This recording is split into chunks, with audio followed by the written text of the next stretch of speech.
Ma'am আসতে পারি? জি আসুন। আপনার নাম কি? রাহুল আবরার। রাহুল আবরার। দাঁড়িয়ে আছেন কেন? বসুন। রাহুল আস্তে আস্তে চেয়ারে বসে, তার হাত পা কাঁপতে শুরু করেছে। সামনে থাকা মেয়েটা তখন মুখ তুলে বলল, হুম, ভালো। আপনার সিভিতে দেখলাম বেশ ভালো রেজাল্ট আপনার, কিন্তু আমাদের কোম্পানির জন্য শুধু একাডেমিক মেধা যথেষ্ট নয়, প্র্যাকটিক্যাল দক্ষতা দরকার। আপনি কেন মনে করেন যে আপনি এই চাকরির জন্য উপযুক্ত? রাহুল সরাসরি নিহার চোখের দিকে তাকায়, আত্মবিশ্বাস সঞ্চয় করে বলে, আমি জানি ম্যাম, আমি বড় কোনো ব্যাকগ্রাউন্ড থেকে আসিনি। আমার পূর্বের কোনো চাকরির অভিজ্ঞতা নেই, কিন্তু আমি পরিশ্রম করতে জানি। আমার জীবন সংগ্রামের শিক্ষা আমাকে কাজের জায়গায় অন্যদের চেয়ে আলাদা করবে। বেশ গুছিয়ে কথা বলতে পারেন দেখছি। তা আপনি কি মনে করেন আপনার দ্বারা কোম্পানি কিভাবে লাভবান হতে পারে? ম্যাম, আমি নতুন কিছু জানতে শিখতে সব সময় আগ্রহী।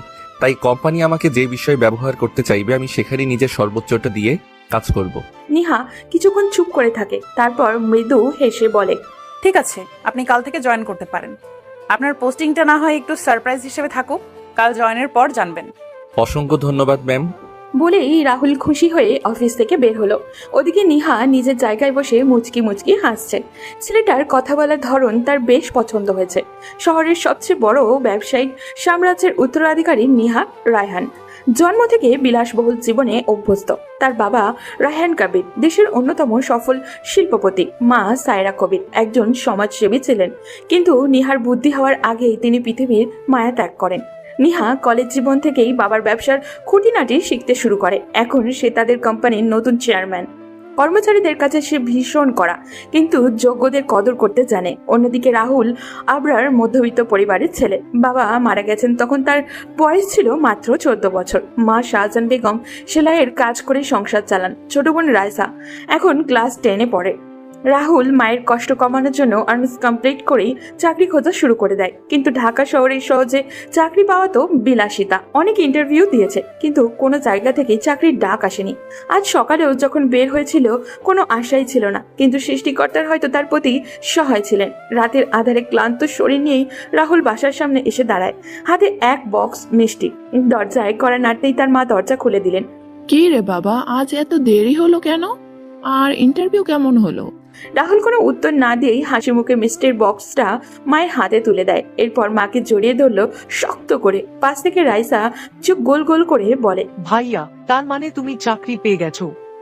রাহুল হাসি মুখে রাইসার কাছে গিয়ে বলে, হ্যাঁ রে পাগলি, আমি চাকরি পেয়ে গেছি। রাহুলের মা কথাটা শুনে নিজেকে আটকে রাখতে পারলেন না, কান্না করে দিলেন। রাহুল তার মাকে আবারও জড়িয়ে ধরলো। তখন তার মা কান্না করতে করতে বলেন, আলহামদুলিল্লাহ, আল্লাহর শুক্রিয়া, আমার আমার ছেলের এতদিনের কষ্ট সার্থক হলো। রাইসা খুশিতে চিৎকার করে ওঠে। রাহুল মায়ের পায়ে ছুঁয়ে সালাম করে। তার মা তার কপালে চুমু খেলেন।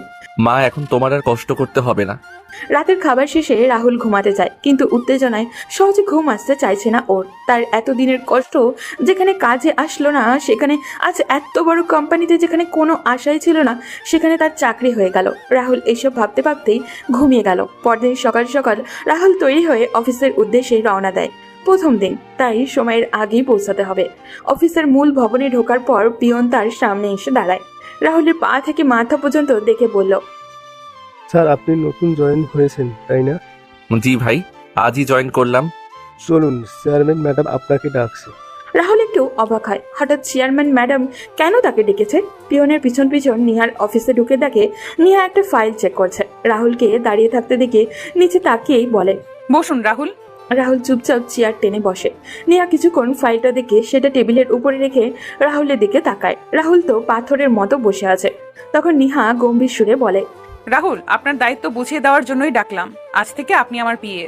রাহুল এক মুহূর্তের জন্য চমকে যায়, অবাক হয়ে নিহার দিকে তাকায়, কিন্তু নিহার কোনো ভ্রুক্ষেপই নেই। রাহুল তখন নিহাকে উদ্দেশ্য করে বলে, কিন্তু ম্যাম, আমার জানা মতে সেলস ম্যানেজার হিসেবে জয়েন করার কথা ছিল। মিস্টার রাহুল, আপনি নিজেই বলেছিলেন কোম্পানি আপনাকে যে জায়গায় যোগ্য মনে করবে সেখানে আপনি কাজ করবেন। আজই ভুলে গেলেন? সরি ম্যাম, আমি কৌতূহলবশত জিজ্ঞেস করেছি। It's okay. আপনার দায়িত্ব হলো আমার প্রতিটা মিটিংয়ে ও শিডিউল ঠিকমতো পরিচালনা করা। আমার সরাসরি নির্দেশ ছাড়া কারোর কথায় কাজ করবেন না। রাহুল কিছুটা দ্বিধাদ্বন্দ্বগ্রস্ত হলেও মাথা নাড়িয়ে সম্মতি জানায়। অন্যদিকে অফিসের ম্যানেজার ইমন এই খবর পেয়ে ভীষণ রেগে যায়। ইমন নিহার বাবার বন্ধুর ছেলে এবং এখানে চাকরি করার একটাই কারণ, সে নিহাকে বিয়ে করতে চায়। হঠাৎ একটা ছেলেকে নিজের বিয়ে হিসেবে নিহা চাকরি দেওয়ায় ইমন এতটা রেগে যায় যে নিজে নিজে বলতে থাকে। এই রাহুল কোথা থেকে এলো? আমি তো এতদিন ধরে এখানে আছি, কই আমাকে তো আমার বিয়ে জানালো না, আর ওই ফকির এসে সরাসরি নিহার বিয়ে হয়ে গেল। ইমন রেগে অফিসের কয়েকজন কর্মচারীকে ডেকে বলে, শোনো, নতুন ছেলেটা কি যেন নাম, ও রাহুল, ও যেন তোমার কাজে কোনো সাহায্য না পায়, বরং সুযোগ পেলে ওর কাজে বাধা দেবে। একজন কর্মচারী তখন ইমনকে বলল, কিন্তু স্যার নতুন ছেলে তো, ও যদি ভালো কাজ করে তখন কি করব? চুপ করো, ও ভালো করুক আর যাই করুক, আমি চাই না ও এখানে টিকে থাকুক, বোঝা গেছে? সবাই তখন বাধ্য হয়ে মাথা নাড়ে। এদিকে রাহুল নিজের দায়িত্বে নিয়ে ব্যস্ত, কিন্তু সে জানে না যে তার বিরুদ্ধে ইতিমধ্যে এক ষড়যন্ত্র শুরু হয়ে গেছে। রাহুল নিজের ডেস্কে বসে অফিসের কাজ বোঝার চেষ্টা করছে। হঠাৎ ফোন কলে এক কণ্ঠ ভেসে এলো। রাহুল স্যার, চেয়ারম্যান ম্যাডাম আপনাকে কেবিনে ডেকেছেন। রাহুল চেয়ার থেকে উঠে দাঁড়ায়, দ্রুত নিহার কেবিনের দিকে রওনা দেয়। দরজা ঠেলে ভেতরে ঢুকতেই চোখে পড়ে নিহা চেয়ারে হেলান দিয়ে বসে ফাইল দেখছে। রাহুলকে দেখে তার চেনাচরিত সেই গম্ভীর কণ্ঠে বলল, বসুন রাহুল। রাহুল বিনীতভাবে বসে নিহা ফাইলের দিকে ইশারা করে বলল, এগুলো গুরুত্বপূর্ণ ডকুমেন্টস, কোম্পানির কিছু লিগ্যাল কন্ট্রাক্ট, বাজেট রিপোর্ট এবং ইনভেস্টমেন্ট প্ল্যান আছে এখানে। এগুলো রিভিউ করে আমাকে রিপোর্ট তৈরি করে দিন। সময় পাচ্ছেন 3 ঘন্টা, পারবেন? রাহুল ফাইলটা হাতে নিয়ে আত্মবিশ্বাসী কণ্ঠে বলে, আমি সর্বোচ্চ চেষ্টা করব ম্যাডাম।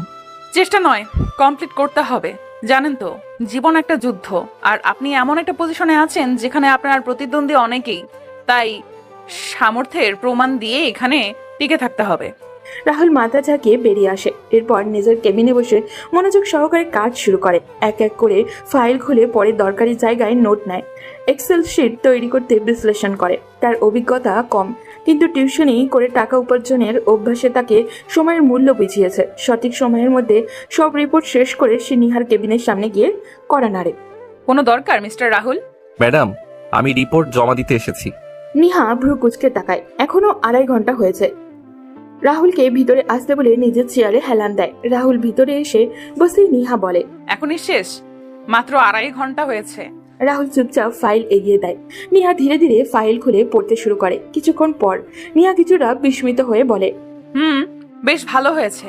এত অল্প সময় এত নিখুঁত রিপোর্ট, বেশ impressive mister Rahul. Rahul chair থেকে উঠে দাঁড়ায়, মুখে সামান্য হাসি। চেয়ারম্যান ম্যাডামের মুখে এমন প্রশংসা শুনে তার ভেতরটা খুশিতে ভরে যায়। ধন্যবাদ ম্যাডাম। আচ্ছা শোনেন, কারণ সকালে আমার সঙ্গে একটা মিটিং আছে চৌধুরী গ্রুপ অফ ইন্ডাস্ট্রিজের। আপনি আমার সঙ্গে যাবেন। রাহুল সম্মতি জানিয়ে মাথা নাড়ায়। তারপর নিজের কেবিনে ফিরে আসে। চেয়ারটায় আয়েশ করে হেলান দেয়। একটা চাপা আনন্দ তার মুখে। আজকের দিনটা সফল। সে চোখ বন্ধ করে কয়েক মুহূর্ত রিল্যাক্স করে। অন্যদিকে নিহা ডেস্কে বসে নিজের অফিসের সিসিটিভি ফুটেজে দেখতে থাকে। হঠাৎ সে রাহুলের কেবিনে ফুটেজে চোখ রাখে। স্ক্রিনে ভেসে ওঠে রাহুল চেয়ারে হেলান দিয়ে বসে আছে, চোখ বন্ধ, ঠোঁটের কোণে এক ধরনের প্রশান্তির ছাপ। নিহার ঠোঁটে একটা মুচকি হাসি খেলে যায়। নিহা নিজের মনে মনে বলে, বাহ, সে তো ভারী সুদর্শন। কথাটা বলেই নিজের কাছে নিজেই লজ্জা পায় সে। একটা অদ্ভুত অনুভূতি নিহার মনে খেলা করে। ঠিক তখনই দরজায় ঠকঠক শব্দ হয়। আসতে পারি নিহা? হ্যাঁ ইমন, আসো। ইমন ভেতরে ঢুকে গম্ভীর কণ্ঠে বলল, আমাদের তো কালকে মিটিং এ যাওয়ার কথা ছিল, কিন্তু আমাকে বাদ দিয়ে রাহুল কেন যাচ্ছে? নিহা এক মুহূর্ত চুপ করে থাকে।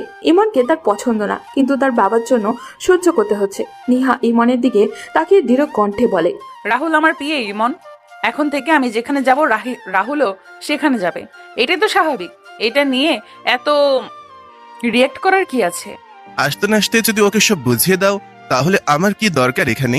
তুমি এই কোম্পানির ম্যানেজার, তোমার কাজ ম্যানেজমেন্ট দেখা, আমার ব্যক্তিগত বিষয় নয়। ইমন তাতে দাঁত চেপে অফিস থেকে বেরিয়ে যায়। এরপর নিজের মনে মনে বলে, এই ছেলেটা থাকলে আমার এতদিনের সব প্ল্যান ভেস্তে যাবে। ওকে এখান থেকে কিছুতেই টিকতে দেওয়া যাবে না। প্রথম দিন অফিসে বেশ ভালোই কাটলো রাহুলের। পরদিন সকালবেলা অফিসে আসতেই দেখলো নিহার রেডি হচ্ছে। সেও সব ফাইল রেডি করে নিহার সাথে বেরিয়ে পড়লো। উদ্দেশ্য Chowdhury group of industries.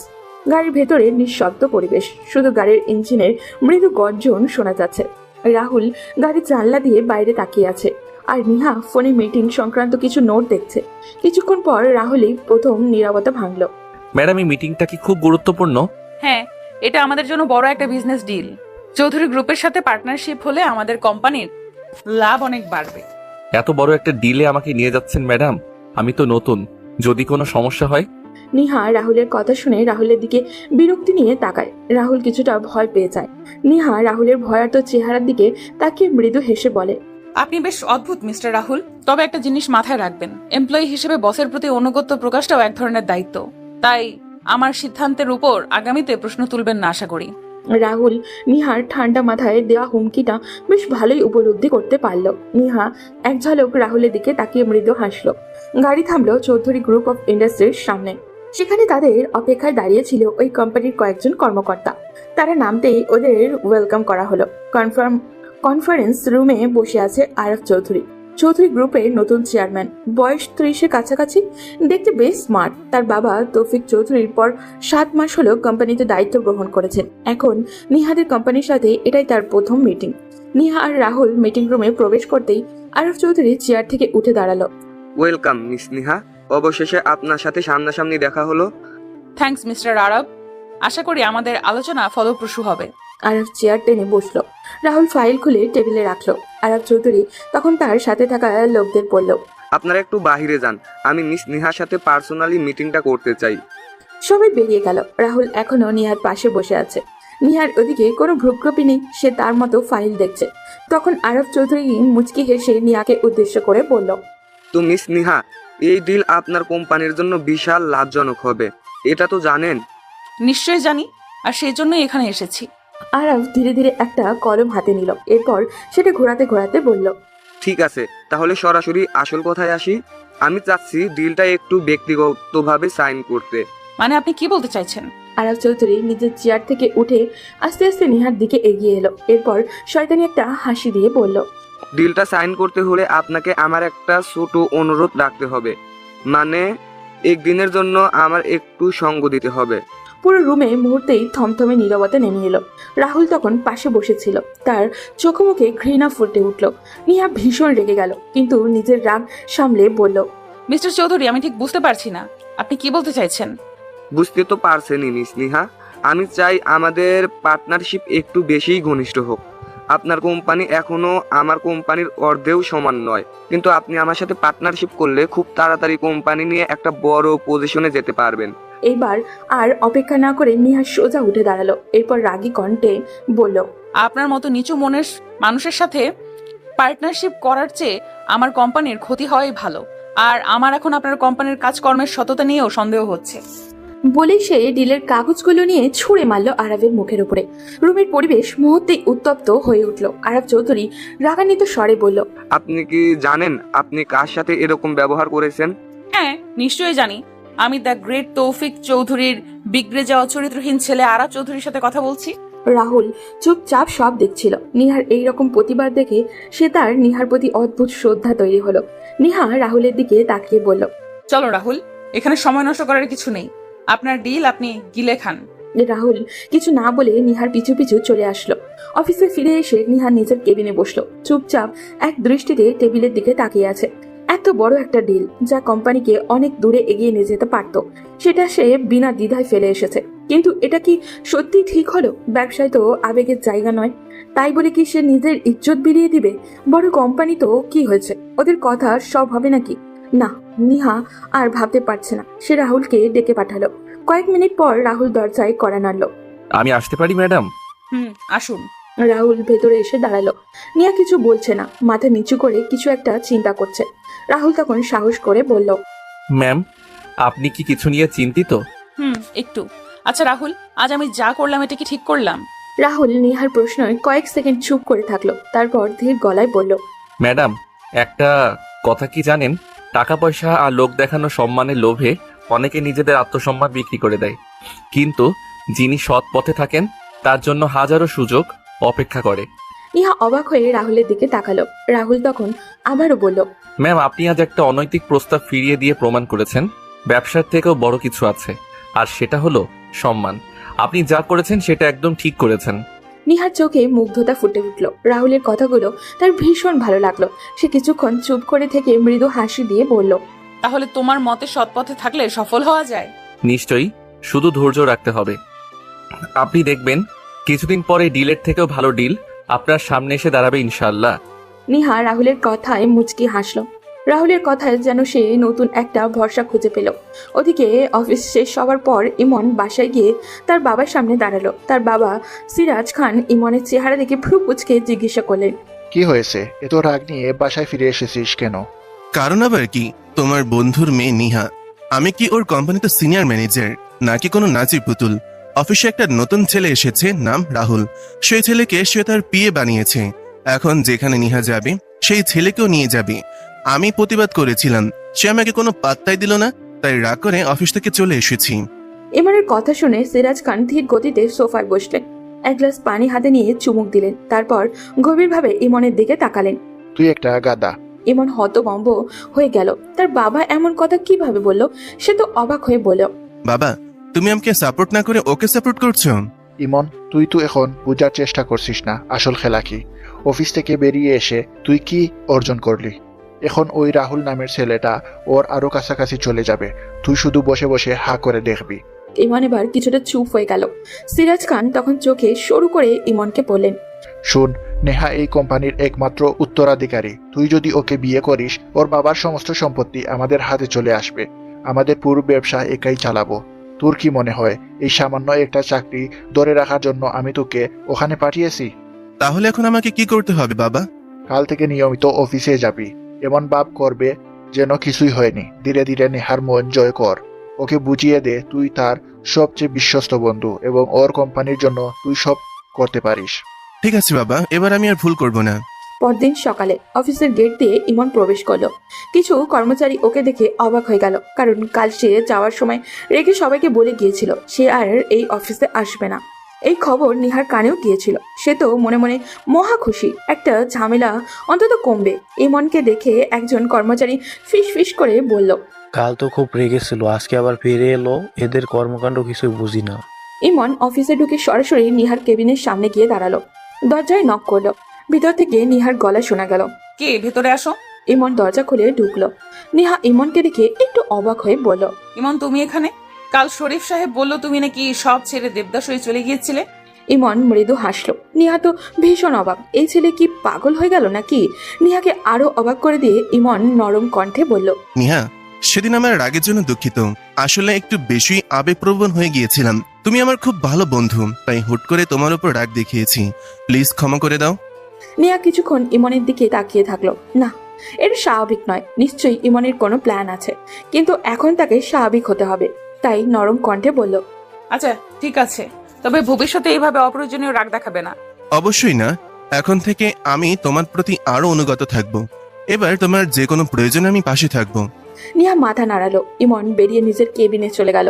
Niha নিজের কেবিন থেকে বাইরে বের হচ্ছিল। ঠিক তখনই রাহুল অফিসে ঢুকলো। নিহার চোখ আটকে গেল রাহুলের উপরে। সাদা শার্ট, কালো প্যান্ট। শার্টটা সুন্দরভাবে ইন করা, হাতা গুটিয়ে রাখা, চুলগুলো পরিপাটি করে সেট করা, একদম যেন সিনেমার নায়কদের মতো লাগছে ওকে। নিহা কিছুক্ষণ হতবম্বের মতো রাহুলের দিকে তাকিয়ে থাকলো। ওই ছেলেটা দেখতে এত হ্যান্ডসাম কবে থেকে হলো? কালো তো ছিল, কিন্তু আজ কেমন যেন বেশি স্মার্ট লাগছে। রাহুল নিহাকে সালাম দিতে নিজের কেবিনে গিয়ে ঢুকলো। নিহাও দ্রুত নিজের কেবিনে ঢুকে পড়লো, কিন্তু কৌতূহল যেন কিছুতেই কমছে না। নিহা কেবিনে বসে সিসিটিভি ক্যামেরায় ফুটেজের দিকে তাকিয়ে থাকলো। রাহুলের কেবিনটা স্পষ্ট দেখা যাচ্ছিল। নিহা রাহুলকে দেখে যাচ্ছিল এক নজরে। এভাবে কেটে গেল এক সপ্তাহ। এখন এটা নিহার নিয়মিত রুটিনে পরিণত হয়েছে। নিহা নিজের অজান্তেই রাহুলের প্রতি দুর্বল হয়ে যাচ্ছে। প্রতিদিনের মতো নিহা রাহুলের কাজ করা দেখছিল। ঠিক তখনই তার নজরে এলো একটা মেয়ে এমপ্লয়ি রাহুলের কেবিনে ঢুকছে। মেয়েটির একটা ফাইল নিয়ে রাহুলের টেবিলে রাখলো। এরপর মিষ্টি হেসে বলল, রাহুল স্যার, এই ফাইলটা নিয়ে একটু হেল্প করবেন? বুঝতে পারছি না। অবশ্যই, বসো। সিসিটিভি ফুটেজে কথা শোনা গেল না। এটা দেখে নিহার মনে কেমন যেন একটা চাপা অস্বস্তি কাজ করলো। তার বুকের ভিতরে কেমন যেন মোচড় দিয়ে উঠলো। তার মনে হতে লাগলো এই মেয়ে এখানে আসলো কেন? রাহুল এত হাসছেই বা কেন? ওর কি দরকার অন্য কর্মচারীদের সাহায্য করার? এর জন্য তো ইমনকে ম্যানেজার হিসেবে রাখা হয়েছে।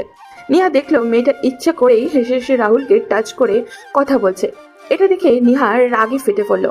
সে দ্রুত রাহুলকে কেবিনে ডেকে পাঠালো। পিয়ন রাহুলের রুমে গিয়ে বলল, রাহুল স্যার, চেয়ারম্যান ম্যাডাম আপনাকে কেবিনে ডেকেছেন, দ্রুত আসুন, খুব এমার্জেন্সি। রাহুল একটু অবাক হলেও ওঠে লিজা নামের সেই মেয়েটাকে কাছ থেকে বিদায় নিয়ে নিহার কেবিনে ঢুকলো। নিহা কিছু বলছে না দেখে রাহুল আস্তে করে বলল, ম্যাম আমাকে ডেকেছিলেন?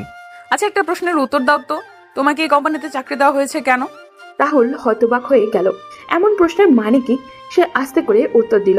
মানে আমাকে তো আপনার ব্যক্তিগত সহকারী হিসেবে নিয়োগ দেওয়া হয়েছে, আপনার কাজের সব সাপোর্ট করার জন্য। তাহলে তুমি অন্য কর্মীদের কেন সাহায্য করছিলে? রাহুল এবার সত্যি অবাক হয়ে গেল। নিহার কথার উদ্দেশ্যে সে এখনো বুঝতে পারেনি, তাই রাহুল শান্তভাবে বলল, ও, আপনি লিজার কথা বলছেন তাহলে? মেয়েটা একটা কাজ বুঝতে পারছিল না, তাই আমি একটু বুঝিয়ে দিলাম। এর জন্য তো ম্যানেজার আছে। তোমার কাজ শুধু আমাকে সাহায্য করা, অন্য কাউকে নয়। আমি বুঝতে পারিনি ম্যাম, সরি, আমি আর এমন করব না। নিহা গম্ভীর মুখে তাকিয়ে রইল। তার রাগ হচ্ছে রাহুলকে ওই মেয়েটার সাথে দেখে, কিন্তু রাগের কারণটা নিজে জানে না। নিহা ইশারা করতেই রাহুল মাথা নিচু করে কেবিন থেকে বেরিয়ে গেল। নিহা গভীরভাবে চিন্তা করতে লাগলো। আমি এভাবে রাগ দেখালাম কেন? ও তো অন্যায় কিছু করেনি, তাহলে আমি এতটা রেগে গেলাম কেন? এটা কি ঈর্ষা, নাকি ওর সাথে কাউকে আমার সহ্য হচ্ছে না? নিহা জানে না কেন, কিন্তু তার মনে হতে লাগলো রাহুল শুধু তার দিকেই তাকাবে, তার সাথেই কাজ করবে, অন্য মেয়ের দিকে রাহুল কোনো তাকাবে না। এই অনুভূতির মানে কি? নিহা কি সত্যি রাহুলের জন্য কিছু ফিল করছে নাকি না? নিহা নিজের ভিতরের বিষাক্ত অনুভূতিকে প্রশ্রয় দিল। সে অফিস থেকে বেরিয়ে আসলো বাসায়, এসে নিজের রুমের দরজা বন্ধ করে শুয়ে রইল। তার ভালো লাগছে না কিছু। সময় চলমান, কেটে গেছে 1 মাস। প্রতিটা দিন নতুন করে সে রাহুলের প্রতি আকৃষ্ট হচ্ছে। সে জানে না এর পরিণতি কি। লাস্ট কয়েকদিন রাহুলের কাজের উন্নতি দেখে অফিসের সবাই অবাক। আর প্রতিদিনই সে নিজের কাজে দক্ষতা দেখাচ্ছে। সে শুধু নিহার সহকারী নয়, বরং অফিসের গুরুত্বপূর্ণ একজন কর্মী হয়ে উঠেছে। নিহা বুঝতে পারছে এই ছেলেটার মধ্যে কিছু একটা আছে যা অন্য সবার চেয়ে আলাদা। আজ সকাল সকাল অফিসে সবাই চলে আসলো। ইমন বিদেশি কোম্পানির ডিলের কাগজপত্র নিয়ে নিহার কেবিনে গিয়ে দেখলো কেউই নেই, তাই নিহাকে ফোন করলো। হ্যাঁ ইমন, নিহা, খুব জরুরি এই ফাইলটা দেখানো ছিল। আমি তো এখনো রাস্তায় জ্যামে আটকে গেছি। তুমি রাহুলের কাছে দিয়ে দাও, ও দেখে নেবে। না থাক, তুমি আসো, তারপর দেখাবো। তোমাকে যেটা করতে বললাম সেটা করো। রাহুলের কাছে যাও, ও দেখে নিবে। ইমন বিরক্তি হলো, বাধ্য হয়ে ফাইলগুলো রাহুলের কাছে নিয়ে গেল। রাহুল ফাইলগুলো ভালোভাবে দেখে কিছু গুরুত্বপূর্ণ জায়গায় ভুল ধরে ফেলল। ইমন তখন স্টাফ রুমের কথা বলছিল। কয়েকজন কর্মচারীর সাথে রাহুল তার কাছে এসে বলল, স্যার, এখানে কয়েকটা পয়েন্ট ভুল হয়েছে। এটা যদি ক্লায়েন্টের কাছে যায় তাহলে রিজেক্ট হওয়ার সম্ভাবনা বেশি। আপনি একটু দেখবেন। ইমন প্রথমে অবাক হলো, তারপর চারপাশে তাকিয়ে দেখলো স্টাফরা সবাই হাঁ করে তাকিয়ে আছে। সে এই কোম্পানির ম্যানেজার, 2টা বছর থেকে কোম্পানিতে চাকরি করছে, আর একটা নতুন ছেলে এসে কিনা তার ভুল ধরলো। ইমন প্রচন্ড রেগে গেল। সে এক মুহূর্ত দেরি না করে রাহুলের গাড়ি ঠাস করে একটা চড় বসিয়ে দিল। রাহুল প্রতিবাদ না করে মাথা নিচু করে দাঁড়িয়ে রইল। ইমন তখন চিৎকার করে বলল, তুই কি মনে করিস তুই আমার থেকে বেশি জানিস? কয়দিন হয়েছে এই অফিসে ঢুকেছিস আর এখনই আমাকে জ্ঞান দিচ্ছিস? রাহুল হতভম্ব হয়ে গেল। পুরো অফিস স্তব্ধ, স্টাফরা সবাই কানাঘুষা শুরু করে দিয়েছে। রাহুল বিনয়ের সাথে বলল, স্যার, আমি আপনাকে ভুল প্রমাণ করতে কিছু বলিনি। আপনি আমার সিনিয়র, আপনার মতো যোগ্যতা অর্জন করা এখনো আমার কাছে পাহাড় সম ব্যাপার। আমি শুধু অফিসের ভালোর জন্য বললাম। নিহা তোকে একটু বেশি দাম দেয় বলে তুই ভাবতে শুরু করেছিস তুই এই অফিসের মালিক? আমি এত বছর ধরে এখানে কাজ করছি, আর তুই এসে বলবি আমি ভুল করেছি? সরি স্যার, আমার এরকম কোনো ধারণা নেই। কিন্তু আমরা সবাই তো সেটাই দেখতে পাচ্ছি। শোনো, আমার নিজের অফিস আছে, আর সেটার প্রেজেন্টেশনও আমি রেডি করি, তাই আমি জানি কিভাবে কি করতে হয়। আমাকে জ্ঞান দেওয়ার চেষ্টা করবে না। রাহুল মাথা নিচু করে দাঁড়িয়ে রইল। অফিসের স্টাফরা ইতিমধ্যে রাহুলের উন্নতি দেখে হিংসায় জ্বলে যাচ্ছিল। তারা সুযোগ পেয়ে ইমনের পক্ষ নিয়ে রাহুলকে বাজে কথা শোনাতে লাগলো। রাহুল চুপচাপ সব সহ্য করছিল। ঠিক তখনই নিহা অফিসে ঢুকলো। সে দেখে পুরো অফিস চুপচাপ। রাহুলের গালে লাল দাগ হয়ে আছে, আর ইমন দাঁড়িয়ে চিৎকার করছে। নিহা ঢুকেই গড়া গলায় পড়ল, এখানে কি হচ্ছে? ইমন নিহার কাছে ভালো সাজার জন্য দ্রুত সামনে এগিয়ে বলল, এই ছেলেটা নিজেকে অফিসের মালিক ভাবতে শুরু করেছে। আমার করা প্রেজেন্টেশনকে ভুল বলেছিল, অফিসটা পথে বসানোর প্ল্যান করছে।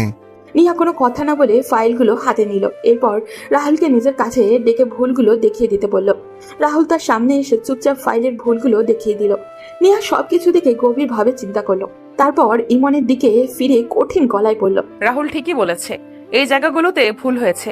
তোমার উচিত ছিল রাহুলকে ধন্যবাদ দেওয়া, কারণ ও তোমার ভুলগুলো সংশোধন করতে চেয়েছে, কিন্তু তুমি তা না করে ওকে সবার সামনে অপমান করেছো। পুরো অফিস স্তব্ধ হয়ে গেল। এতক্ষণ যারা ইমনের হয়ে গলা ফাটাচ্ছিল তারাও চুপসে গেল, চুপচাপ এক কোণে দাঁড়িয়ে রইল। ইমন নিজেকে সঠিক প্রমাণ করতে বলল, দেখো নিহা, এগুলো জাস্ট শাট আপ ইমন। তুমি এখনই সবার সামনে রাহুলের কাছে ক্ষমা চাও। কথাটা শুনে অফিসের মধ্যে থমথমে পরিবেশ বিরাজ করলো। একজন ম্যানেজার হয়ে তার নিম্ন পদস্থ একজন এমপ্লয়ের কাছে ক্ষমা চাইবে, ব্যাপারটা দৃষ্টিকটু। ইমন তৎক্ষণাৎ প্রতিবাদ করে বলল, নিহা, আমি তোমার অফিসে চাকরি করি বলে আমাকে দিয়ে একটা সাধারণ ফকিরের কাছে ক্ষমা চাইতে পারো না? মাইন্ড ইওর ল্যাঙ্গুয়েজ ইমন, যেটা বললাম সেটা করো তাড়াতাড়ি। ব্যাপারটাকে আর কমপ্লিকেটেড করো না। না, কোনোভাবেই না। ওর কি যোগ্যতা আছে আমার এতদিনের অভিজ্ঞতা নিয়ে প্রশ্ন তোলার? আমি বিশ্বাস করি এই প্রেজেন্টেশন যদি সবার সামনে দেওয়া হয় তাহলে ক্লায়েন্ট আমারটাই পছন্দ করবে। নিহা এবার আরো কঠোর হয়ে ইমনের দিকে তাকালো। অফিসের সব স্টাফরা এতক্ষণে নিহার রাগী চেহারা দেখে কাঁপাকাঁপি শুরু করেছে। নিহা ইমনকে হুঙ্কার দিয়ে বলল, ইমন, তোমার কোনো অধিকার নেই রাহুলকে এইভাবে অপমান করার। সে আমার অ্যাসিস্ট্যান্ট। আমি যখন ওকে দায়িত্ব দিয়েছি তখন তোমার উচিত ছিল ওর কথাগুলো শোনা, কিন্তু তুমি সেটা না করে সবার সামনে ওকে অপমান করেছো।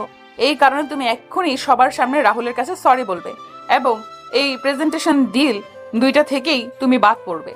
ইমন ভেতরে ভেতরে ক্ষোভে ফেটে পড়ল। রাহুলের কাছে ক্ষমা চাওয়া তো দূরে থাক, সে কোনো কথা না বলে অফিস থেকে বের হয়ে গেল। সে সোজা তার বাবার কাছে গিয়ে বলল, বাবা, নিহা ওই ছেলেটার জন্য আমাকে অপমান করেছে। আমাকে বিদেশে একটা ক্লায়েন্টের সাথে ডিল থেকে বাদ দিয়েছে।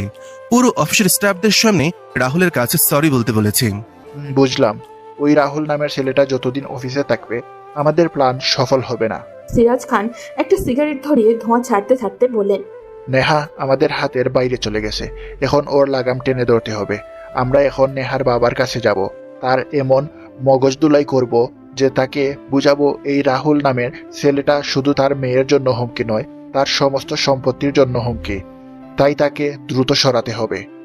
আর নিশ্চয়ই আমার বন্ধু আমার কথা বিশ্বাস করবে। ওদিকে ইমন অফিস ছেড়ে বেরিয়ে যাওয়ার পর নিহার রাগ কমেনি। সে জানে ইমন কেমন, অবশ্যই সে এর প্রতিশোধ নেবে এবং রাহুলের ক্ষতি করার জন্য আরো কোনো বড় ষড়যন্ত্র করবে। তবে এখন সে এসব নিয়ে ভাবতে চায় না। সে কেবিনে গিয়ে রাহুলকে নিজের কেবিনে ডাকলো। রাহুল কিছুটা দ্বিধাগ্রস্ত হলেও উঠে নিহার কেবিনে গেল। নিহা তাকে বসতে ইশারা করলো। রাহুল বসতেই নিহা হালকা হাসার চেষ্টা করে বলল, রাহুল, তুমি ইমনের কথাই কিছু মনে করো না। ওর কথার পাত্তা দেওয়ার দরকার নেই। নিজের কাজে মনোযোগ দাও। আমি ওকে অনেক আগেই বের করে দিতাম, কিন্তু কি করব, বাবার ছোটবেলার বন্ধুর ছেলে, বাবা নিজে ওকে চাকরি দিয়েছে, তাই আমি চাইলেও ওকে বের করতে পারছি না। কিন্তু ম্যাম, উনি তো চলে গেলেন রাগ করে। পাগল হয়েছো? ওকে তুমি চেনো না। দেখবে কাল সকালে হয়তো অফিসে এসে হাজির। ওর কথা বাদ দাও, তুমি ওর কথায় কষ্ট পেও না। আমি কিছু মনে করিনি ম্যাম, আমি শুধু কাজটা ঠিকভাবে করতে চেয়েছিলাম। নিহা কিছু বলল না, শুধু রাহুলের দিকে তাকিয়ে রইল। তারপর সে হুট করে একটা ফাইল টেনে এনে রাহুলের সামনে রাখলো। এই ফাইলটা আপডেট করো, আমার সামনে বসে কাজ করো, যেন আমি একবার দেখে নিতে পারি। রাহুল মাথা নাড়িয়ে সম্মতি দিল এবং নিহার সামনে বসে ফাইল আপডেট করতে লাগলো। রাহুল কাজ করছিল, কিন্তু নিহার চোখে এক মুহূর্তের জন্য তার উপর থেকে সরছিল না। সে অনুভব করছিল রাহুলের কাছে থাকলে তার মধ্যে একটা অজানা প্রশান্তি কাজ করে। নিহার খুব ইচ্ছে হলো রাহুলকে কাছ থেকে দেখার, খুব কাছ থেকে, কিন্তু সেটা কিভাবে? হঠাৎ করে নিহা নাটক শুরু করলো। সে চোখে হাত দিল এবং ব্যথার ভান করে মুখ কুঁচকে ফেললো। উফ রাহুল, দেখো তো আমার চোখে কিছু একটা ঢুকে গেছে। রাহুল দ্রুত তাকালো নিহার দিকে। নিহা ব্যাপারটা আরো রিয়েলিস্টিক করার জন্য প্রায় কান্নায় করে দিল। রাহুল চিন্তিত গলায় উঠে দাঁড়িয়ে বলল, ম্যাম, সব ঠিক আছে? আমি ডাক্তার ডাকবো? না, দরকার নেই। এক কাজ করো, আমার চোখে ফু দাও, তাহলে ঠিক হয়ে যাবে। রাহুল একটু দ্বিধায় পড়ে গেল, কিন্তু সরল মনে চেয়ার থেকে উঠে দাঁড়ালো। সে ধীরে ধীরে নিহার দিকে এগিয়ে গেল। তারপর সে হালকা করে নিহার চোখে ফু দিতে লাগলো। নিহার নিঃশ্বাস আটকে আসছিল। সে এত কাছ থেকে প্রথমবার রাহুলকে ফিল করছিল। এটা একদমই তার নিয়ন্ত্রণের বাইরে চলে যাচ্ছিল। ঠিক তখনই নিহার নিজেকে আর আটকে রাখতে পারলো না। সে হুট করে রাহুলকে টেনে নিজের কাছে এনে দুই ঠোঁট চেপে ধরে কিস করলো। রাহুল তো হতবাক, তার পুরো শরীর জমে গেল। সে এক মুহূর্তের জন্য বুঝতে পারলো না কি হচ্ছে। নিহার ঠোঁট তার ঠোঁটের উপরে ছিল। কয়েক সেকেন্ড পর রাহুল এখন পুরো বিষয়টা উপলব্ধি করলো। সঙ্গে সঙ্গে নিহাকে ধাক্কা দিয়ে নিজে থেকে ছাড়িয়ে নিল। নিহা এখনো নিঃশব্দ চোখে তার দিকে তাকিয়ে আছে। রাহুল চোখ বড় বড় করে তাকিয়ে রইল নিহার দিকে। ম্যাম, আপনি এটা কি করলেন? নিহা তখন নিজেও হতবাক। এতক্ষণে যেন সে হুঁশ ফিরল। তার মনে হলো সে কিছু একটা বাড়াবাড়ি করে ফেলেছে। সে নিচের দিকে তাকিয়ে নিঃশ্বাস নিল। তারপর আস্তে করে বলল, আমি সরি রাহুল। কিন্তু রাহুল কিছু না বলে দ্রুত কেবিন থেকে বেরিয়ে গেল। রাহুলকে বেরিয়ে যেতে দেখে নিয়া চেয়ার থেকে উঠে দাঁড়িয়ে গেল। তার হৃদস্পন্দন এত জোরে চলছিল যে এখনই যান বের হয়ে যাবে। রাহুল নিজের কেবিনে গিয়ে মাথায় হাত দিয়ে চেয়ারে বসে পড়ল। এই নিহাকে তার বড্ড অচেনা লাগছে। নিহা এটা তার সাথে কিভাবে করতে পারলো? ওদিকে ইমন তার বাবা সিরাজ সাহেবের সাথে নিহাদের বাড়িতে গেল। নিহার বাবা রায়হান কবির তখন ড্রয়িং রুমে বসে টিভি দেখছিলেন। সিরাজ খান এবং ইমনকে ভেতরে ঢুকতে দেখে তিনি উঠে হাসি মুখে বললেন, আরে সিরাজ, তুই এখানে? তুই আসবি, আগে বলবি না? সিরাজ খান দীর্ঘশ্বাস ফেলে তারপর গম্ভীর স্বরে রায়হান কবিরকে উদ্দেশ্য করে বললেন, আমি কি জানতাম এরকম একটা বিষয়ের জন্য তোর বাসায় আসতে হবে? মানে তুই ঠিক কি বলতে চাইছিস আমি বুঝতে পারছি না, একটু খুলে বল। কি আর বলবো, তোর মেয়ে অফিসটাকে একটা খেলার মাঠ বানিয়েছে, যা ইচ্ছা তাই করে বেড়াচ্ছে। রায়হান কবির একটু অবাক হলেন। ওনার নিজের মেয়ের উপরে যথেষ্ট ভরসা আছে, তাই একটু গম্ভীর কণ্ঠে বললেন, সিরাজ, আমি সত্যি এখনো কিছু বুঝতে পারছি না, খুলে বলতো। তখন ইমন পাশ থেকে উত্তেজিত গলায় বলল, আঙ্কেল, আজ অফিসে আমাকে সবার সামনে অপমান করা হয়েছে। শুধু অপমান না, আমাকে আমার নিজের প্রেজেন্টেশন থেকে সরিয়ে দেওয়া হয়েছে। একটা নতুন ছেলে এসে আমার জায়গায় বসে গেছে। রায়হান কবির গম্ভীর হয়ে তাকালেন ইমনের দিকে। ইমন আবারও বলল, আঙ্কেল, আমি এই অফিসে আপনার কথায় চাকরি করছি এতদিন থেকে, কিন্তু আজ কয়দিন হলো নেহা আমার সাথে খুব বাজে ব্যবহার করছে। একটা নতুন ছেলেকে নিজের পিএ বানিয়েছে, আর অফিসের সব গুরুত্বপূর্ণ ডিল ওই ছেলেটাকে দিয়েই করাচ্ছে। কে সেই ছেলে? আরে সাধারণ একটা কর্মচারী, নাম তার রাহুল। রায়হান কবির কিছুক্ষণ চুপচাপ তাদের দিকে তাকিয়ে রইলেন, তারপর ধীর গলায় বললেন, শোনো, আমি আমার মেয়ে নিহাকে খুব ভালো করে চিনি। সে অযথা কাউকে প্রাধান্য দেয় না। নিশ্চয়ই রাহুলের কোনো যোগ্যতা আছে বলেই সে ওকে সামনে এনেছে। রায়হান কবির কথাটা বলে থামতে পারেনি। ইমন সঙ্গে সঙ্গে প্রতিবাদ করল, আঙ্কেল, আপনি ভুল করছেন। এই ছেলেটার জন্য চৌধুরী গ্রুপের মতন বড় কোম্পানির ডিল বাতিল করা হয়েছে। আপনি কি জানেন এই ডিল বাতিল হওয়ার কারণে কত বড় ক্ষতি হয়ে গেল? রায়হান কবির চুপচাপ চোখ বন্ধ করে কিছুক্ষণ ভাবলেন, তারপর আবার গম্ভীর গলায় বললেন, আমি এই বিদেশি কোম্পানির সাথে ওর প্রেজেন্টেশনটা দেখতে চাই। যদি রাহুল সত্যিই ভুল করে থাকে তাহলে আমি ওকে অফিস থেকে বের করে দেব, কিন্তু যদি ওর সবকিছু ঠিক থাকে তাহলে আমি ওকে প্রমোশন দেব। সিরাজ খান তখন কিছুটা হতাশ হয়ে বললেন, তুই তার উপর এত বিশ্বাস করছিস কেন বন্ধু? রায়হান কবির মৃদু হাসলেন, এরপর সোফায় হেলান দিয়ে বললেন, আমি আমার মেয়ের বিচার বুদ্ধির উপর বিশ্বাস করি, তবুও তোমাদের কথা শোনার পর আমি নিজে যাচাই না করে কিছু বলবো না। ইমন ভেতরে ভেতরে চলতে লাগলো। তার মনে হচ্ছিল সবকিছু রাহুলের পক্ষে চলে যাচ্ছে, কিন্তু সে কিছু বলার সাহস পেল না।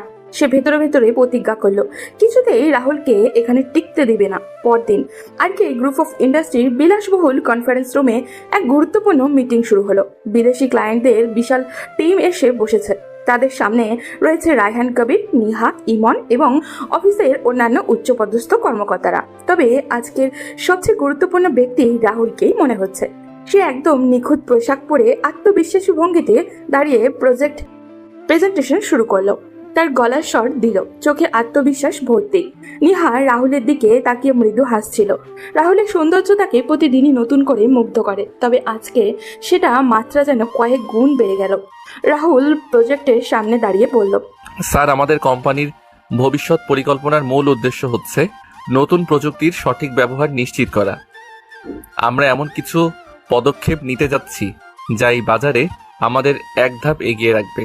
তখন সেখানে উপস্থিত একজন বিদেশি কর্মকর্তা বললেন, দ্যাটস গুড, বাট কিভাবে আপনারা অন্যদের থেকে আলাদা হবেন? স্যার, আমরা এখন থেকে শুধু প্রোডাক্টের কোয়ালিটির উপর নজর দিব না, বরং এর দামের উপরও চোখ রাখবো। আমাদের লক্ষ্য হচ্ছে একদম মানুষের ঘরে ঘরে পৌঁছে যাওয়া। আমরা বিশ্বাস করি অধিক প্রফিটের থেকে অধিক সেলের উপর। আমার বিশ্বাস যখন সেল বেড়ে যাবে তখন কম প্রফিটটাও আমাদের লাভের মুখ দেখাবে, সঙ্গে কোম্পানির নামটাও মানুষের মুখে মুখে চলে আসবে। Great idea young man. তবে আমার মনে হয় আপনি মার্কেটে এর প্রভাব সম্পর্কে বিস্তারিত বললে আমরা আরো একটু সাহস নিয়ে এগোতে পারবো। এরপর রাহুল তাদের প্রতিটি প্রশ্নে যথাযথ উত্তরও দিল। প্রেজেন্টেশন চলতে থাকলো। প্রতিটি তথ্য পরিষ্কার, গোছানো এবং অত্যন্ত পেশাদারিত্ব নিয়ে তুলে ধরলো সবার সামনে। যে কেউ এটা দেখে বুঝতে পারবে সে বেশ প্রস্তুতি নিয়েই এখানে এসেছে। সবকিছু শুনে ক্লায়েন্টরা একে একে মাথা নাড়ালো। একজন বিদেশি প্রতিনিধি মুগ্ধ হয়ে রায়হান কবিরকে উদ্দেশ্য করে বলল, mister Kabir, this is one of the best presentation you are seen in a long time. Your employee is truly brilliant. অন্য একজন বলল, ইয়েস, উই আর ইমপ্রেসড। আমরা প্রস্তুত। ডিলটা সাইন করার জন্য। এই কথা শুনে সবার মুখ উজ্জ্বল হয়ে উঠল। ইমন হতবাক হয়ে তাকিয়ে থাকলো রাহুলের দিকে, কিন্তু সবচেয়ে অবাক হলেন রায়হান কবির। তিনি ভাবতেও পারেনি রাহুল এত চমৎকারভাবে একটা আন্তর্জাতিক প্রেজেন্টেশন পরিচালনা করতে পারবে। তখন একজন বিদেশি নারী ক্লায়েন্ট হাসি মুখে বলল, mister Kabir, we want him for or company. আপনারা যদি ওনাকে আমাদের কোম্পানিতে চাকরির সুযোগ দেন, আমার বিশ্বাস উনি আরো নিজেকে তৈরি করতে পারবেন। হ্যাঁ, এখনো অনেক জায়গায় ইমপ্রুভমেন্ট প্রয়োজন, তবে আমার ধারণা ওনার মধ্যে সেই পোটেনশিয়াল আছে। এই কথা শুনেই নিহা চেয়ারে একটু সোজা হয়ে বসলো। মেয়েটির কথা যেন তার বিন্দুমাত্র পছন্দ হলো না, তাই একটু সিরিয়াস ফেস নিয়ে বলল, দেখুন, কেউ ইচ্ছে করে হাতের লক্ষ্মী পায়ে ঠেলে না মিস। রাহুল আমাদের কোম্পানির থেকে নিজেকে প্রমাণ করার সুযোগ পেয়েছে। আমার বিশ্বাস সে আমাদের ছেড়ে যেতে চাইবে না, আর আমরাও তাকে হারাতে চাই না। তাই আমরা ডিলটার ব্যাপারে কথা বললেই ভালো হয়। মেয়েটা চুপ হয়ে গেল। এই কথোপকথনের মধ্যে ডিল ফাইনাল হয়ে গেল। রায়হান কবিরের আর কে গ্রুপে অফ ইন্ডাস্ট্রির জন্য এটা একটা বিশাল সফলতা। নিহা তখন সবার সামনে ঘোষণা দিল এই ডিলটার শুরু থেকে সব রাহুলই দেখবে। সবাই চলে যাওয়ার পর রায়হান কবির অফিসের করিডোরে তার মেয়েকে ডেকে বললেন, নিহা, তোমার সাথে কিছু কথা আছে। নিহা বুঝতে পারলো বাবা এখন সিরিয়াস মোডে আছেন, তাই রায়হান কবিরকে নিয়ে তার কেবিনে গেল। কেবিনে ঢোকার পর তিনি গম্ভীর স্বরে বললেন, ইমন আর সিরাজ যা বলেছিল সেটা ঠিকই বলেছিল। তুমি একজন সাধারণ কর্মচারীর উপর বেশি ভরসা করছো। নিহা শান্তভাবে বলল, বাবা, আমি জানি আমি কি করছি, আর রাহুল তো আজ সবার সামনেই তার যোগ্যতার প্রমাণ দিল। রায়হান কবির একটু গম্ভীর হয়ে বললেন, আমি মানছি তার সেই যোগ্যতা আছে, আর ডিলটা আমরা তার জন্যই পেয়েছি। কিন্তু তুমি কি শুধু যোগ্যতার কারণেই ওর প্রতি এতটা কেয়ার দেখাচ্ছ, নাকি অন্য কোনো কারণ আছে? নিয়া এবার মুহূর্তের মধ্যেই চুপ করে গেল। তারপর সে গভীর শ্বাস নিয়ে রায়হান কবিরের চোখে চোখ রেখে বলেন, বাবা, আমি জানি তুমি আমার চোখ দেখলেই সব বুঝে যাও, আর সেটা বুঝতে পেরেছো বলেই রাহুল এত কিছু করার পরেও আমাকে এভাবে বলছো। হ্যাঁ, রাহুলের সততা, তার বুদ্ধিমত্তা আর তার সৌন্দর্যে মুগ্ধ হয়ে গেছি। আমি চাই রাহুলকে বিয়ে করতে। রায়হান কবির চমকে গেলেন। তিনি কিছুক্ষণ মেয়ের দিকে তাকিয়ে রইলেন, কিন্তু নিহার সেদিকে কোনো ভ্রুক্ষেপই নেই। রায়হান কবির তখন ধীরে ধীরে বললেন, তুমি কি পাগল হয়ে গেছো? তুমি তোমার অফিসের একজন সাধারণ কর্মচারীকে বিয়ে করতে চাও? বাবা, আমার কাছে মালিক কর্মচারী কোনো ব্যাপার না। যার যোগ্যতা আছে, যার কাছে আমি ভালো থাকবো, তাকে আমি বিয়ে করব। সবচেয়ে বড় কথা, আমি তাকে ভালোবেসে ফেলেছি। রায়হান কবির এবার মেয়ের চোখে গভীর দৃষ্টিতে তাকালেন। নিহার চোখে মুখে তখন সিরিয়াসনেস ফুটে উঠেছে। তার বাবা তখন সেটা দেখে হাসলেন। তিনি মেয়ের মাথায় হাত বুলিয়ে দিয়ে বললেন, তুমি যদি ওকে নিয়ে এতটাই নিশ্চিত হও, তাহলে আমি আপত্তি করব না। তবে এত বড় সিদ্ধান্ত নেয়ার আগে রাহুলকে একটু সময় দাও। এখনো তার অনেক ইমপ্রুভমেন্ট দরকার। তার চেহারা দেখছো, এখনো টি শার্ট পরলে বাচ্চা দেখাবে। সময় দাও, ও তো আর পালিয়ে যাচ্ছে না। নিহা তার বাবাকে শক্ত করে জড়িয়ে ধরল। সে জানতো তার বাবা কোনোদিন তার পছন্দকে অসম্মান করবে না। রায়হান কবিরও মেয়েকে জড়িয়ে ধরলেন। তিনি জানেন তার মেয়ে কখনোই ভুল পথে যাবে না। আর ইমনের লাস্ট কয়েকদিনের ব্যবহারের রিপোর্টও তিনি পেয়েছিলেন, কিন্তু বন্ধুর মুখের দিকে তাকিয়ে রাজি ছিলেন নিহাকে ইমনের সাথে বিয়ে দিতে। কিন্তু এখন যখন নিহাই ইমনকে রিজেক্ট করেছে, তখন তিনি আর জোর কাটাতে চান না। এদিকে অফিসে বড় ডিল সাইনের জন্য সবাইকে বোনাস দেওয়া হলো। স্টাফদের মধ্যে খুশির আমেজ ছড়িয়ে পড়লো। কিন্তু এই খুশির মুহূর্তেই ইমন ভেতরে ভেতরে জ্বলতে লাগলো। সে বুঝতে পারলো রাহুল শুধু অফিসের সেরা এমপ্লয়ি হয়নি, এখন সে নিহার জীবনের বিশেষ জায়গাও নিতে শুরু করেছে। পরদিন সকালে ইমন ও তার বাবা নিহাদের বাসায় আবারও এলেন। রায়হান কবির তখন নিচের রুমেই বসেছিলেন। বন্ধু কবির, আমি আজ একটা গুরুত্বপূর্ণ কথা বলতে এসেছি। রায়হান কবির শান্ত গলায় বললেন, বলো বন্ধু, শুনছি। কিন্তু কথাটা সিরাজ খান শুরু না করে ইমন শুরু করলো। সে রায়হান কবিরকে উদ্দেশ্য করে বললেন, আঙ্কেল, রাহুলকে আপনার অযথা বড় দায়িত্ব দিয়ে কোম্পানিকে ধ্বংসের দিকে নিয়ে যাচ্ছেন। সে একটা নতুন ছেলে। হ্যাঁ, মানছি তার কাজ অনেক ভালো, তাই বলে এতটা ভরসা করা ঠিক হচ্ছে না। ইমন সফলতার মূল্যায়ন আমি করি। রাহুল তার যোগ্যতার প্রমাণ দিয়েছে, যেটা তুমি এত বছরেও পারোনি। তাই সে এই জায়গাটায় এসেছে। তোমরা তার যোগ্যতাকে স্বীকার না করে তাকে হিংসা করছো, এটা ঠিক নয়। সিরাজ খান এবার রাগান্বিত স্বরে বললেন, তুই কি বুঝতে পারছিস তুই কি ভুল করছিস? একটা নতুন ছেলেকে এত বড় দায়িত্ব দিয়েছিস। নিজের বিশ্বস্ত লোক এদের সরিয়ে দিচ্ছ। রায়হান কবির এবার একটু কঠোর হলেন। কিছুটা কড়া গলায় বন্ধুকে উদ্দেশ্য করে বললেন, আমি আমার সিদ্ধান্ত নিয়ে সন্দেহ করি না সিরাজ। আমি জানি আমার মেয়ে কার উপর আস্থা রেখেছে, আর আমি তার সিদ্ধান্তকে সম্মান করি। এবার সিরাজ খান বুঝলেন বিষয়টা হাত থেকে বেরিয়ে গেছে, তাই তিনি সরাসরি আসল প্রসঙ্গে এলেন।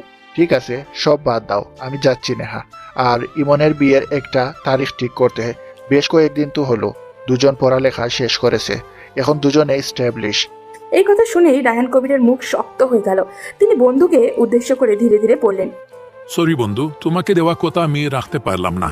নেহা ইতিমধ্যেই আমাকে জানিয়েছে সে রাহুলকে পছন্দ করে, এবং আমি আমার মেয়ের সিদ্ধান্তের উপর কোনো চাপ দিতে চাই না। রায়হান কবিরের এই আকস্মিক কথা শুনে ইমনের মুখ কেমন যেন ফ্যাকাশে হয়ে গেল, আর সিরাজ খান রাগে লাল হয়ে উঠলেন। তিনি চেয়ার ঠেলে উঠে দাঁড়ালেন, রাগী গলায় বললেন, তুমি খুব বড় ভুল করছো বন্ধু কবির। তুমি তোমার মেয়ের ভালো মন্দ বোঝার চেষ্টা করছো না। সাধারণ একজন কর্মচারীর জন্য তুমি আমাদের সম্পর্ক নষ্ট করছো। তোমরা বাবা মেয়ে পাগল হয়ে গেছো, জাস্ট পাগল হয়ে গেছো। রায়হান কবির চমকালেন না। তিনি জানতেন এটাই বলবে, তাই তিনি শান্তভাবে বললেন, আমি যা করি ভেবে চিন্তেই করি সিরাজ। তাই আমার মনে হয় ভবিষ্যৎ নিয়ে চিন্তা করা দরকার। ইমন যথেষ্ট সুদর্শন আর শিক্ষিত, তার জন্য ভালো মেয়ে হাতের কাছেই পেয়ে যাব। আমার ছেলেকে নিয়ে তোমার চিন্তা করতে হবে না, চললাম আমি। বলেই সিরাজ খান আর এক মুহূর্ত সেখানে থাকলেন না। তিনি ইমনকে সঙ্গে নিয়ে রেগে রায়হান কবিরের বাসা থেকে বেরিয়ে গেলেন। বাসায় ফেরার পরপরই সিরাজ খান ভীষণ ইমনকে বকাবকি শুরু করলেন। ওখরমার ডে কি একটা, এতদিন থেকে তুই অফিসে আসিস, অথচ তুই নেহাকে ইমপ্রেস করতে পারলে না, আর দুদিনের একটা ছেলে এসে বিয়ে করে নিচ্ছে। বাবা, আমি চেষ্টা করেছিলাম, নেহা আমাকে আস্তে আস্তে ভরসা করতে শুরু করেছিল, কিন্তু এই রাহুল আমাদের সব প্ল্যান ভেস্তে দিয়েছে। তাহলে রাহুলকে সরাও, এখনই কোনো ব্যবস্থা নাও। ওদের কাটা আসলেই সেটাকে সরিয়ে ফেলতে হয়। কিন্তু কিভাবে বাবা? সিরাজ খান এবার একটা দ্রুত হাসি দিলেন, এরপর হাঁটতে হাঁটতে বললেন, গতকাল ডিল সাইন করার পর কি সিদ্ধান্ত হয়েছে? নেহা সিঙ্গাপুর যাবে নতুন ক্লায়েন্টদের সাথে দেখা করার জন্য। হ্যাঁ, ও আগামী শনিবার রওনা দিবে শুনলাম। তখন ওই আমাদের সুযোগ রাহুলকে দেয়ার। তখন ওই কাজটা সমাপ্ত করতে হবে, একটু এদিক ওদিক করবে না, বললাম মনে রেখো। তখন সিরাজ খান ইমনকে কিভাবে কি করতে হবে সব বুঝিয়ে দিলেন। ইমন এবার একটু স্বস্তির নিঃশ্বাস ফেলল। তারপর তার বাবাকে উদ্দেশ্য করে বলল, ঠিক আছে বাবা, এবার আমি রাহুলের খেলা শেষ করবই। দেখতে দেখতে সময় চলে গেল। আজ নিহা সিঙ্গাপুর যাবে, তাই রাহুল তাকে এয়ারপোর্টে দিতে এসেছে।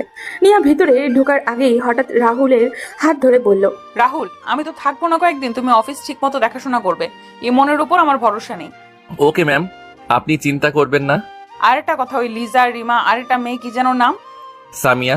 বাহ, মেয়েদের নামও দেখি আজকাল খুব ভালো মনে রাখা শুরু করেছো। সরি ম্যাম, একসাথে কাজ করি তাই জানা হয়েছিল। একসাথে কোথাও কাজ করো?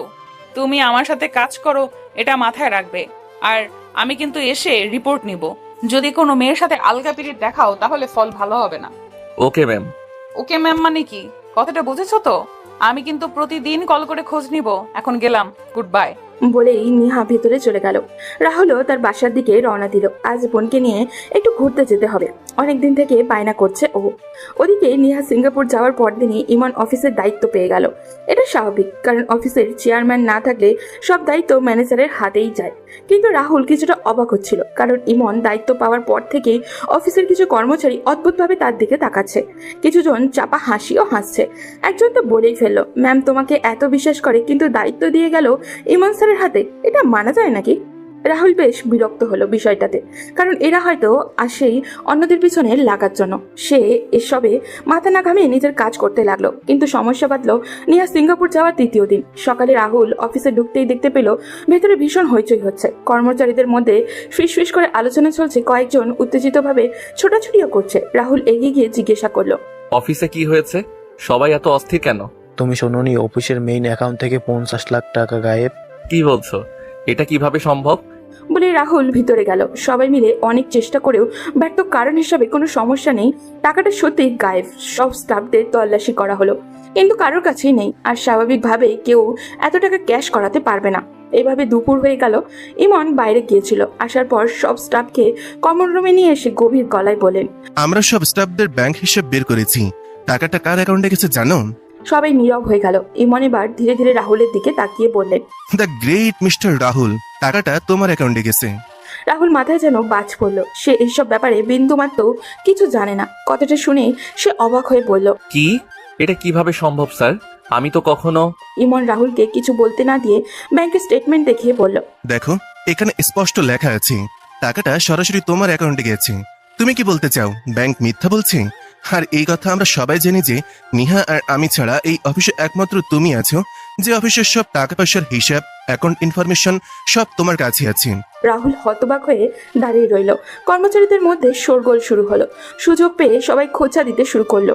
আরে এতদিন ধরে ভাবছিলাম ছেলেটা সৎ, কিন্তু শেষ পর্যন্ত চোর বের হলো।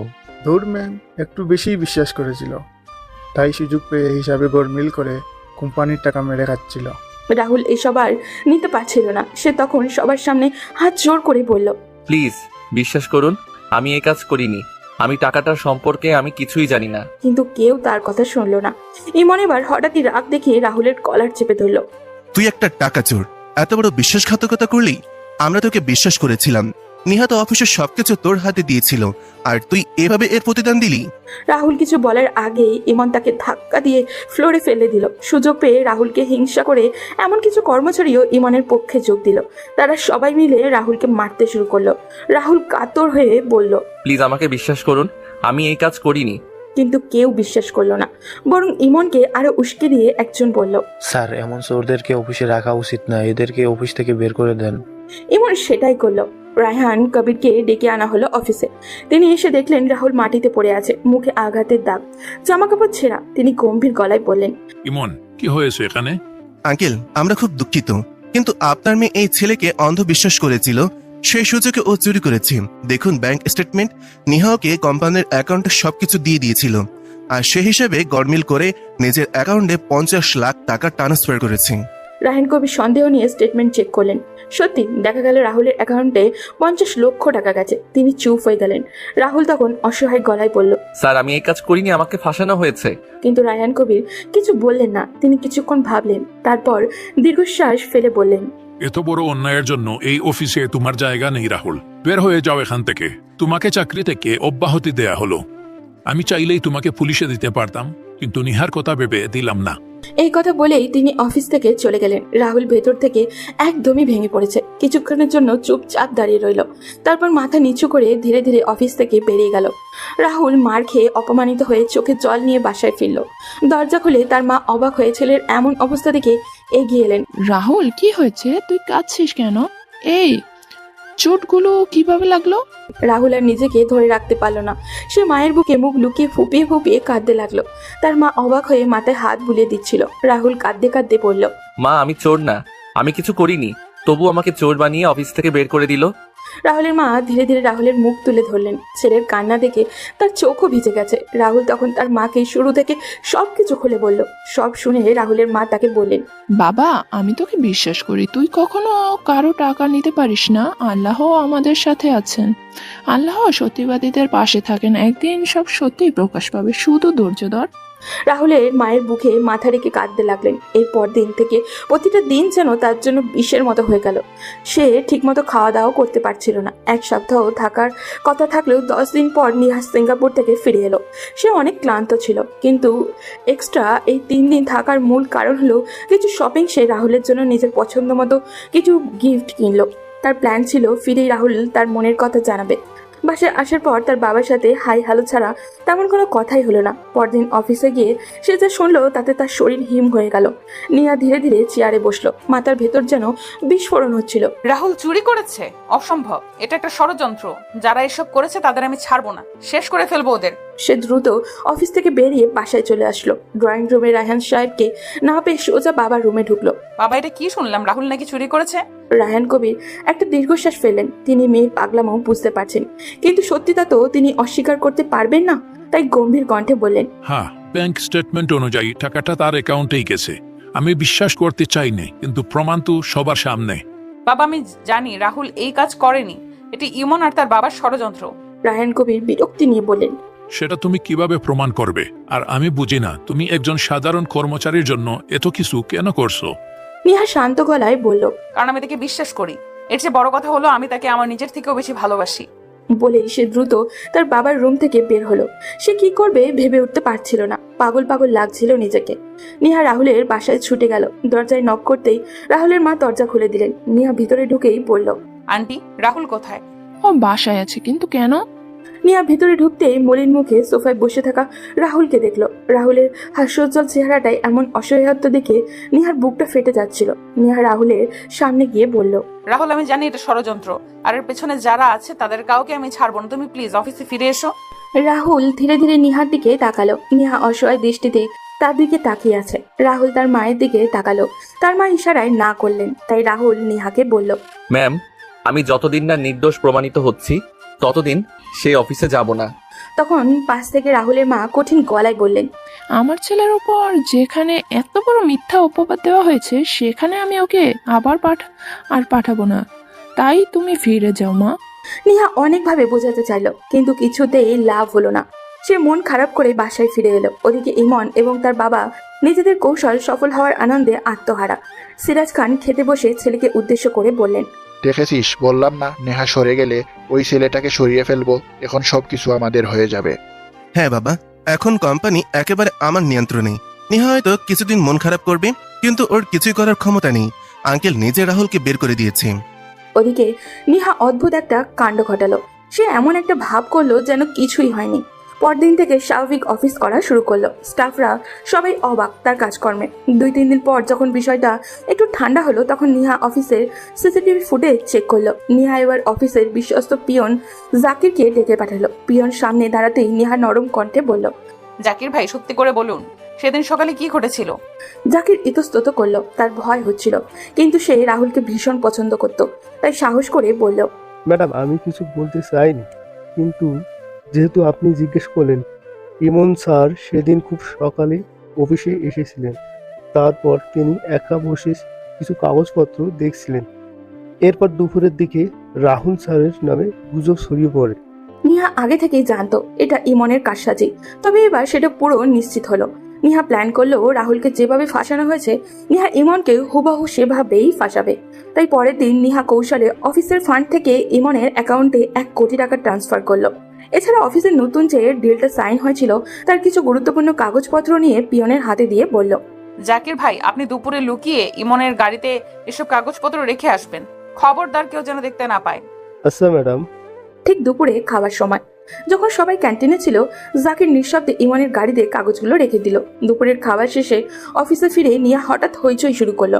সবাই আবারও উপস্থিত মঞ্চ তৈরি নাটক শুরু হলো। আবারও নিহার রেগে বলল, আমার অ্যাকাউন্ট থেকে 1 কোটি টাকা কোথায় গেল? এছাড়া অফিসের নতুন ডিলের গুরুত্বপূর্ণ কাগজগুলো হারিয়ে গেছে। এই অল্প সময় এত কিছু কে করলো? ম্যাম, আমাদের সবার ব্যাংক অ্যাকাউন্ট, গাড়ি চেক করুন।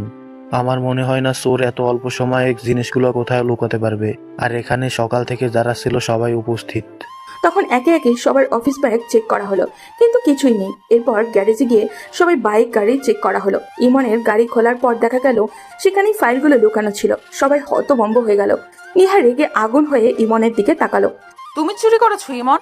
আমার ভাবতেই লজ্জা লাগছে। তোমাকে আমি বিশ্বাস করেছিলাম। আমার তো ধারণা টাকাগুলো তুমিই নিয়েছো। না নিহা, বিশ্বাস করো, আমি এটা করিনি। কেউ আমার বিরুদ্ধে ষড়যন্ত্র করছে। কে তোমার বিরুদ্ধে ষড়যন্ত্র করেছে? এই অফিসে তো আমি এমন কাউকে দেখছি না। নিহা, বিশ্বাস করো, আমি জানি না এসব কি করে হলো। তুমি তো চুরি করোনি, তাই না? তাহলে রাহুলের বিরুদ্ধে সেদিন অপবাদ দেওয়া হলো। সেদিন সকালেই তুমি অফিসে এসেছিলে কেন? আমার তো মনে হয় ওই দিনও তুমিই সব করেছো। ইমন ভয় পেয়ে গেল। সে ঘামতে শুরু করলো। তা দেখে নিয়া হুমকি দিয়ে বলল, ইমন, সত্যি বলো, না হলে এক্ষুনি পুলিশ ডাকবো। অবশেষে চাপে পড়ে ইমন স্বীকার করে নিল সে যে রাহুলের বিরুদ্ধে ষড়যন্ত্র করেছিল। সে চিৎকার করে বলল, হ্যাঁ, আমি সব করেছি। আমি টাকাটা রাহুলের অ্যাকাউন্টে পাঠিয়েছিলাম। আমি চেয়েছিলাম ওকে অফিস থেকে সরিয়ে দিতে। সবাই হতবাক হয়ে গেল। নিহা তখন দ্রুত তার বাবা রাহুলকে অফিসে ডেকে পাঠালেন। রাহুল যখন অফিসে এলো, কর্মচারীরা লজ্জায় মাথা নিচু করে ফেলল। তখন কয়েকজন এগিয়ে গিয়ে বলল, আমরা ভুল বুঝছিলাম রাহুল, আমাদেরকে তুমি ক্ষমা করে দাও। রাহুলের বিপরীতে শুধু মুচকি হাসছে। রায়হান কবির সব শুনে ভীষণ রেগে গেলেন। তিনি ইমনকে পুলিশের হাতে তুলে দিলেন। ইমন কাঁদতে কাঁদতে বলল, আঙ্কেল, আমাকে ক্ষমা করে দিন। আমি কোনোদিন এমন ভুল আর করবো না। কিন্তু কেউ তার কথা শুনল না। এদিকে রাহুল চুপচাপ এক কোণে দাঁড়িয়েছিল। নিহা তখন তার কাছে গিয়ে বলল, দেখেছো, আমি বলেছিলাম না, সত্য একদিন প্রকাশ হবেই। এখন তো অফিসে আসতে আর কোনো আপত্তি থাকার কথা না। রাহুলের চোখ ভিজে গেল। সে আস্তে করে বলল, ধন্যবাদ ম্যাম আমাকে বিশ্বাস করার জন্য। পরদিন থেকে রাহুল আবারও অফিসে আসা শুরু করলো। অফিস ছুটির পর নিহা রাহুলকে বলল, রাহুল, তুমি কি একটু সময় বের করতে পারবে? হ্যাঁ, কেন? চলো কোথাও একটা যাই। অফিস বাড়ি করতে করতে আর ভালো লাগছে না। রাহুল কিছু না বুঝেই নিহার সাথে বের হয়ে গেল। নিহা রাহুলকে নিয়ে একটা পার্কে গেল। সন্ধ্যার নরম বাতাস বইছিল, চারপাশে আলোর ঝলকানি, পাখিদের ঘরে ফেরার শব্দ। রাহুল অবাক হয়ে বলল, ম্যাম আমরা এখানে কেন এলাম? নিহা কিছুক্ষণ চুপ থেকে গভীর দৃষ্টিতে রাহুলের দিকে তাকালো, তারপর ধীরে ধীরে বলল, রাহুল, তুমি কি বোঝো না আমি তোমাকে ভালোবাসি? আমার তোমার প্রতি কেয়ার, তোমার জন্য চিন্তা, এসব কি একবারও তুমি লক্ষ্য করোনি? রাহুল হতবাক হয়ে গেল। এই ঠান্ডা পরিবেশেও তার কপাল বেয়ে যেন ঘাম ঝরে পড়লো। সে তোতলাতে তোতলাতে বলল, কি বলছেন আপনি? হ্যাঁ, অনেকদিন থেকেই তোমাকে ভালোবাসি। আমি জানি না ম্যাম, আপনি এটা ভাবলেন কি করে? আপনি এত বড় লোক আর আমি কোথায়? আপনার বাবা এটা কখনো মানবে না। আমি আপনার যোগ্য নই। ভালোবাসার জন্য টাকা পয়সার দরকার হয় না রাহুল। আমি তোমাকে চাই, শুধু তোমাকে। তোমার কি আছে না আছে সেটা দেখার সময় আমার নেই। রাহুল চোখ নামিয়ে বলল, দেখুন ম্যাম, আমার পক্ষে এটা সম্ভব না। আমি নিজের জায়গায় ভুলে গিয়ে এসব করতে পারবো না। কেন পারবে না রাহুল? আমার বাবার জন্য। বাবা অনেক আগে থেকেই রাজি, তোমাকে এসব নিয়ে চিন্তা করতে হবে না। রাহুল এবার চমকে গিয়ে নিহার দিকে তাকালো। নিহা কি সত্যি বলছে? রাহুল আবারও নিহাকে একঘরে প্রশ্ন করতেই নিহা রাহুলকে জড়িয়ে ধরে বলল, রাহুল সাহেব, আপনি বড্ড ভীতু। কাল সকালেই দেখবেন আমি সত্যি বলছি নাকি মিথ্যা। পরদিন নিহা আবারও তার বাবা রাহুলের বাসায় গেলেন। রাহুলের মা একসেপ্ট করেনি এত বড় একটা কোম্পানির মালিক তার বাসায় আসবে। তিনি অবাক হয়ে বললেন, আপনারা এখানে? রাহেন কবির ড্রয়িং রুমে বসে হাসি মুখে বললেন, আসলে আমি আমার মেয়ের সাথে রাহুলের বিয়ের ব্যাপারে কথা বলতে এসেছি। তারা একে অপরকে পছন্দ করে। রাহুলের মায়ের তো এইসব বিশ্বাসই হচ্ছে না। তিনি আর কিছু বলতে পারলেন না। ওদিকে নিহা রাহুলের রুমে গিয়ে দেখলো রাহুল চুপচাপ বসে আছে। নিহাকে দেখে উঠে দাঁড়ালো। নিহা তখন রাহুলের হাত ধরে বলল, কি মিস্টার, বলেছিলাম না কাল হাজির হব তোমার বাসায়। এবার বলো, তুমি কি রাজি? নিহার এমন কথায় রাহুল লজ্জা পেয়ে গেল। তা দেখে নিহা হেসে বলল, ওরে বাবা, লজ্জা আমার পাওয়ার কথা, কিন্তু আমার থেকে বেশি লজ্জা তো তুমিই পাচ্ছ। সময় চলমান। 1 মাস পর মহা ধুমধামে নিহা ও রাহুলের বিয়ে সম্পন্ন হলো। বাসর ঘরে রাহুলের অবস্থা তো একদমই খারাপ। সে কি করবেই ভেবে উঠতে পারছিল না। লজ্জায় মাটির দিকে তাকিয়েছিল। তা দেখে নিহা হাসতে হাসতে বলল, কি ব্যাপার, এত চুপচাপ কেন? আসলে ম্যাম, আমি একটু নার্ভাস। রাহুল, তুমি আমার হাজবেন্ড আর আমি তোমার বউ। এখন আবার ম্যাম বলছো কেন? আর একবার ম্যাম বা আপনি ডাকলে কিন্তু শেষ করে ফেলবো। নিহার কথায় রাহুল যেন একটু সাহস পেল। সে নিহার কাছে গিয়ে আস্তে করে নিহার হাত ধরে বলল, নিহা, আপনি না, মানে তুমি জানো, আমি কখনো ভাবিনি আমার জীবন এভাবে বদলে যাবে। সবকিছু স্বপ্নের মতো লাগছে। বুঝলাম। এবার বলো, ভালোবাসো আমায়? মানে কি? স্পষ্ট করে বলো, ভালোবাসো আমায়? রাহুল এবার সাহস করে নিহাকে বুকের সাথে চেপে ধরে বলল, হ্যাঁ, আমিও তোমাকে ভালোবাসি, ভীষণ ভালোবাসি। নিহা আর তার প্রিয় পুরুষের কণ্ঠে ভালোবাসার কথা শুনে খুশিতে রাহুলের সারা মুখে কিস করতে লাগলো। এরপর কি হলো তা আমাদের জানা নেই। তারা চলতে থাকুক তাদের মতো, সব পূর্ণতা সুন্দর হোক। আজ এই পর্যন্তই। দেখা হবে পরবর্তী কোনো গল্পতে। সেই পর্যন্ত সবাই ভালো থাকবেন এবং সুস্থ থাকবেন। গল্পটা কেমন লাগলো অবশ্যই কমেন্ট করে জানাবেন। আর যারা এখনো চ্যানেলটিকে সাবস্ক্রাইব করেননি তারা অবশ্যই চ্যানেলটি সাবস্ক্রাইব করে রাখুন।